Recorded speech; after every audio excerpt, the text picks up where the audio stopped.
इस युग के परमाचार्य भक्ति योग रसावतार भगवद अनंत श्री विभूषित जगत गुरु श्री कृपालु जी महाराज ने कोटि कोटि प्राणियों को अपने अलौकिक सत्संग प्रवचन आदि के द्वारा लाभान्वित किया है।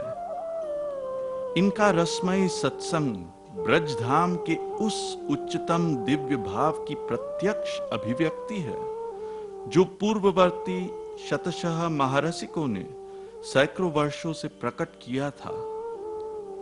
इनका प्रवचन समस्त वेदों, शास्त्रों, पुराणों एवं नाना धर्म ग्रंथों का सार है जो विश्व के समस्त जीवों को भगवत प्राप्ति तथा दुख निवृत्ति का यथार्थ मार्ग प्रदर्शित करता है। आइए अब हम लोग श्री महाराज जी के श्रीमुख से कुछ सुने।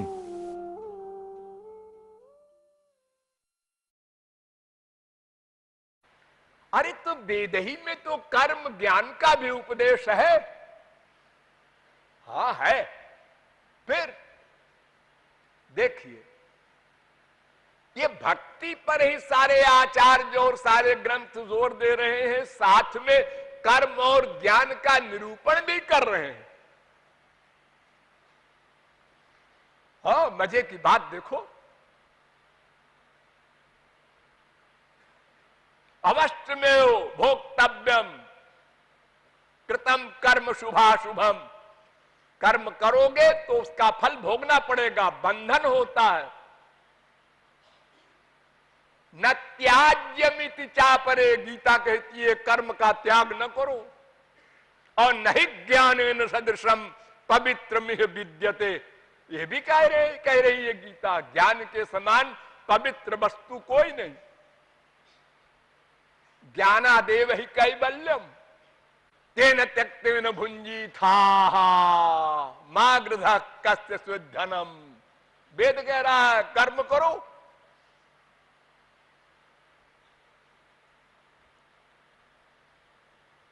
अच्छा, रामायण से समझ लीजिए। रामायण में पग पग पर एक ही बात लिखी है कि साधक सिद्ध विमुक्त उदासी। ध्यान दो, विमुक्त शब्द लिखा है तुलसीदास जी महाराज ने। विमुक्त, भागवत में कहा गया ये नेरबिंदाक्ष विमुक्त मानिनस्त्वय्यस्त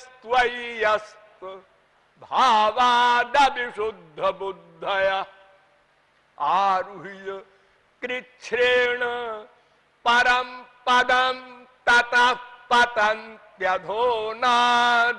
युष्मदंघ्रया। तो साधक सिद्ध विमुक्त उदासी कवि कोविद कृतज्ञ सन्यासी योगी शूर सुतापस ज्ञानी।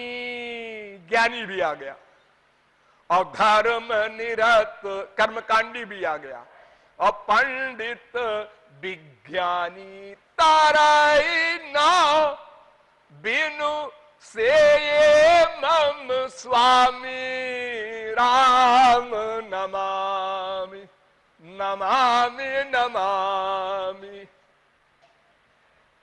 बारी मथे बरु होई घृत सिकताते बरु तेल।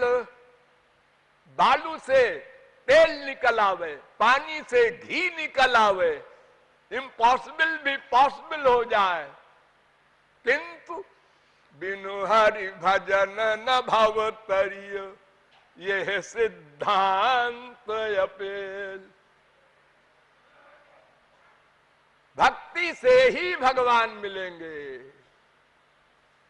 राम ही केवल प्रेम प्यारा जान लेहु जो जानन हारा।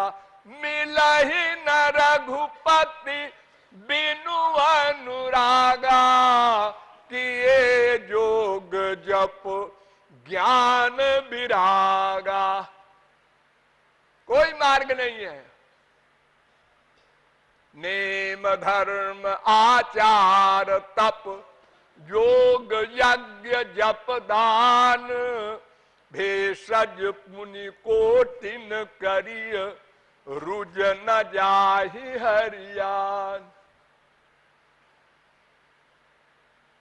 उसकी दवा ये सब नहीं है। रघुपति भक्ति सजीवन मुरी, ये दवा है।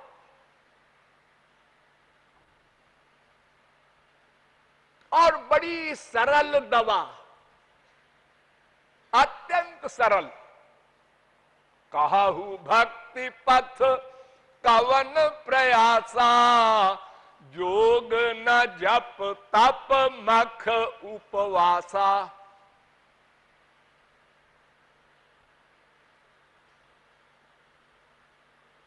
तो भक्ति ही एकमात्र मार्ग है, ऐसा सभी मतवादी कह रहे हैं, वेद से रामायण तक। अब फिलॉसफी से समझिए,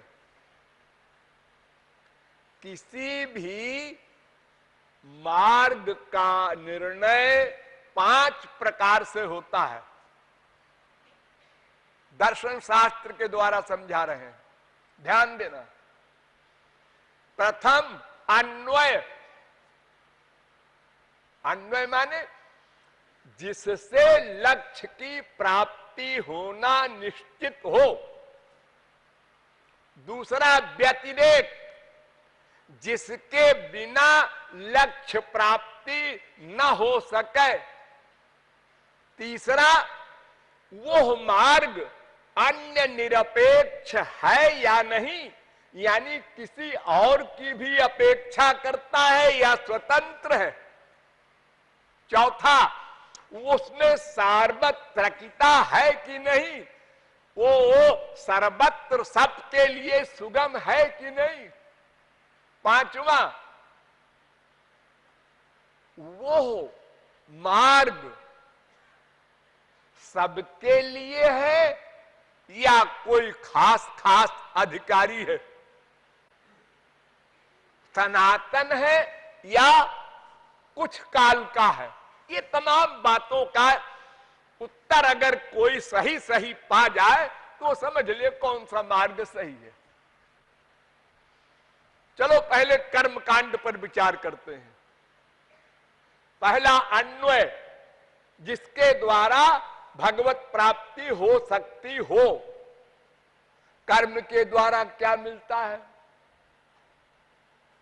पुण्येन पुण्यलोकम नयति तेतम भुक्त्वा स्वर्गलोकम विशालम क्षीणे पुण्ये मर्तलोकम विशंति। गीता।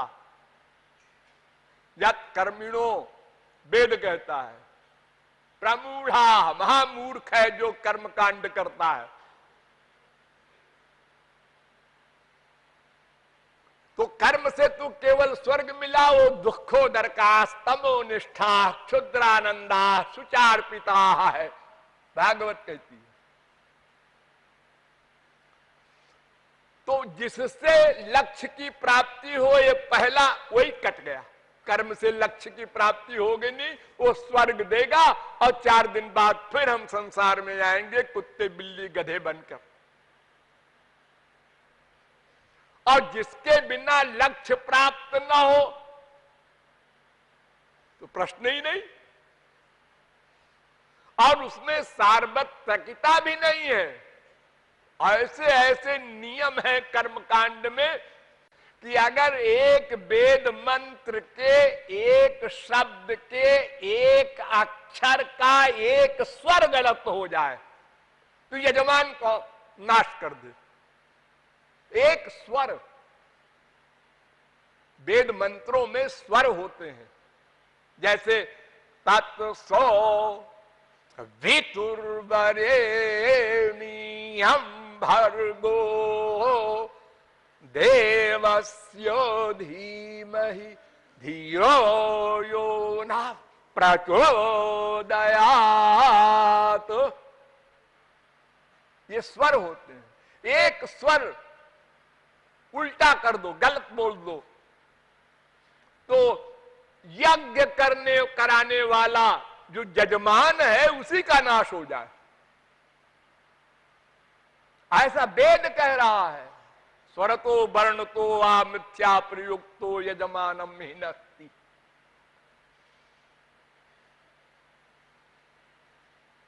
एक अरब की आबादी भारतवर्ष में है, 1000 भी नहीं है ऐसे जो वेद के स्वरों का ज्ञान रखते हो, और यज्ञ हो रहे हैं हजारों डेली। स्वर से कोई मतलब नहीं, शब्द बोल रहे हैं, गायत्री मंत्र जपते हैं लोग, तत्सवितुर्वरेण्यं भर्गो देवस्य धीमहि धियो यो न प्रचोदयात्। अरे ये वेद मंत्र है, ऐसे थोड़े बोला जाता है, इसमें स्वर होते हैं प्रत्येक अक्षर में, कुछ पता नहीं किसी को। तो देशे काले उपाय न द्रव्यम श्रद्धा समन्वितम पात्रे प्रदीयते, ये 6 सिद्धांत हैं कर्मकांड में। षड्भी संपद्यते धर्मस्तेज दुर्लभ तराह कलौ। 6 नियम के पालन हो तब धर्म हो सकता है, वो कलयुग में असंभव।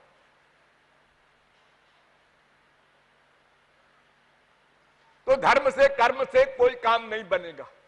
अगर कोई विधिवत भी कर ले तो स्वर्ग मिलेगा, वो क्षणभंगुर। स्वर्ग स्वल्प अंत दुखदाई। अब ज्ञान पर विचार करो भाई। रीते ज्ञानान्न मुक्ति कहता है शास्त्र, ज्ञानादेव ही कैवल्यम कहता है, ज्ञान से ही मोक्ष मिलेगा। ज्ञान मोक्ष प्रद वेद बखाना, सब कह रहे हैं।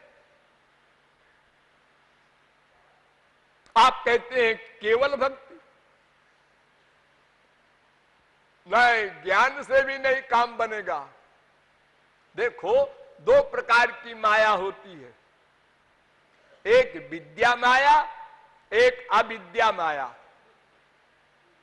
तो विद्या माया से अविद्या माया का अत्यंत अभाव हो जाता है, समाप्त हो जाती है अविद्या माया, किंतु विद्या माया नहीं समाप्त होती। ये गुणाबरिका माया है, ये नहीं जाती, स्वरूपाबरिका माया चली जाती है। तो विद्या माया को समाप्त करने के लिए भगवान की कृपा आवश्यक है। मामेव ये प्रपद्यन्ते, जो भगवान का चैलेंज है, उस कृपा के लिए भक्ति करनी होगी। तो भक्ति से विद्या माया जाएगी, तब भगवान का ज्ञान होगा। उसके पहले वाला ज्ञान आत्मा का ज्ञान होता है। तो आत्मा का ज्ञान तो अंश ज्ञान है। भक्त्या माम अभिजानाति, आत्मज्ञानी को भक्ति के द्वारा फिर पूर्ण ज्ञान, यावान यश्चास्म यादृशा। तो भक्ति के द्वारा ही ज्ञानी को मोक्ष मिलेगा। ज्ञान शब्द का बड़ा गंभीर विचार आदि जगत गुरु शंकराचार्य ने किया है, और सारे भाष्यों में ज्ञान ही को मेन माना है। भक्ति को किसी भाष्य में उन्होंने माना ही नहीं, क्योंकि सगुण साकार भगवान को माना ही नहीं भाष्यों में, लेकिन पश्चात मान लिया। तद अनुग्रह हेतु के नैव विज्ञानेन मोक्ष सिद्धिर भवितुमर्हति। कथम त्वत्कटाक्षं दुना, बिना भगवान की कृपा के ज्ञान नहीं हो सकता। ब्रह्म का अपना ज्ञान हो जाएगा, अविद्या चली जाएगी, विद्या नहीं जाएगी। और जब तक माया गुणाबलिका है, 84 लाख में घूमा करेगा, भले कितने बड़ा ज्ञानी हो। जड़ भरत ज्ञानी थे, विश्वविख्यात ज्ञानी, लेकिन विद्या माया नहीं समाप्त कर पाए, भक्ति नहीं की, तो हिरणी शावक में उनकी आसक्ति हो गई और मरने के बाद हिरण बनना पड़ा। बड़े बड़े योगींद्र मुनींद्र फिर संसार में आकर चक्की पीसते रहे, क्योंकि श्री कृष्ण भक्ति के बिना कोई उपाय ही नहीं है माया से उत्तीर्ण होने का। एकमात्र साधन भक्ति। भक्ति के बारे में इतना समझ लो कि धावन निमील्यवा नेत्रे न स्खले न पते दीह, वेद व्यास चैलेंज करते हैं। भक्ति उसे कहते हैं कि आंख बंद करके दौड़ो, न फिसलोगे न गिरोगे, बस केवल अंतःकरण में श्याम सुंदर को रख लो, बाकी सब जिम्मेदारी उनकी। देखो बड़े बड़े इतिहास में हमारे उदाहरण है, प्रहलाद आदि के कितने कितने उपाय किए, हिरण्यकशिपु ने कोई उपाय बचा नहीं। अभी कलयुग में मीरा वगैरह के प्रति भी कितने कठोर उपाय किए उनके प्राण हरण के लिए, लेकिन किसी की दाल नहीं गली, क्योंकि वो हृदय में श्याम सुंदर बैठ गए। अब कोई प्रकृति का नियम लागू नहीं होगा। प्रकृति का नियम माने आग जलाती है, हाँ जलाती है। होलिका को वरदान था कि आग नहीं जला सकती, हाँ हाँ। अब प्रहलाद को तो वरदान था नहीं, तो होलिका प्रहलाद को गोद में लेके बैठ गई कि वो जल जाए प्रहलाद और होलिका बच के अपने निकल आवे। तो हो गया उल्टा, होलिका जल गई और प्रहलाद राधे राधे करते रहे अपना बैठे हुए आग में। यानी प्रकृति का काज भगवान के आगे नहीं चल सकता। अरे वेद में कथा है, एक बार इसी प्रकार अग्नि वायु आदि को बड़ा गर्व हो गया, हम जो चाहे कर सकते हैं, तो भगवान गर्भधारी है, वो आए आकाश में स्थित हो गए, सगुण साकार भगवान। वेद में कथा है। देखा देवताओं ने कि इतना बड़ा प्रकाश पुंज, ये कौन सी पर्सनैलिटी है, हमारा स्वर्ग सम्राट इंद्र भी ऐसा नहीं है। गए, इंद्र ने भेजा, स्वयं नहीं गया, इतना अहंकार। वायु को भेजा, देख के आओ कौन है। वायु गए, देखा, पूछा आप कौन है। उन्होंने कहा तुम कौन हो। मैं वायु हूं। क्या करते हो। जैसे संसार में कोई किसी से पूछता है सर्विस करते हो कि बिजनेस करते हो, क्या करते हो। तो उन्होंने कहा मैं अनंत कोटि ब्रह्मांड का प्रलय कर दूं। हो, एक सूखा हुआ तिनका रख दिया भगवान ने। अच्छा इसको तुम हिलाओ जरा, हिला दो। तिरण को हिला दूं। अरे मैं ब्रह्मांड को हिला दूं। अरे तो हिला के बताओ ना। वो बेचारा स्वयं जड़ हो गया, जैसे ये तकिया, उसको क्या हिलाए। अरे पावर हाउस अगर हमको पावर न दे, बिजली न दे, तो हम बड़े बड़े बल्ब लगाए बैठे रहे, क्या होगा। अंधेरा। इसी प्रकार अग्नि भी गए, सब देवता जाके लौट आए। इंद्र ने पूछा भाई क्या बात है। कहते साहब आप ही जाइए, हम लोगों की समझ में नहीं आ रहा है। इंद्र गया तो भगवान अलक्षित हो गए, मिलने पसंद नहीं किया। स्वर्ग सम्राट इंद्र तो महामाया प्रकट हुई उमा शक्ति। उन्होंने कहा वो भगवान थे जो आए थे, तुम लोगों को अहंकार हो गया था ना, उसका मर्दन करने आए थे। तो कोई भी कर्मी हो, ज्ञानी हो, बिना भक्ति के माया निवृत्ति भी नहीं हो सकती, मोक्ष भी नहीं हो सकता, और प्रेमानंद और ब्रज रसानंद आदि की बात कौन करे। तो इस प्रकार भक्ति ही एकमात्र अभिधेय है, मार्ग है, जिससे जीवात्मा का परमात्मा से मिलन हो सकता है। वो भक्ति कितनी सरल है और कैसे की जाएगी, यह सब फिर कभी। बोलिए वृंदावन बिहारी लाल की।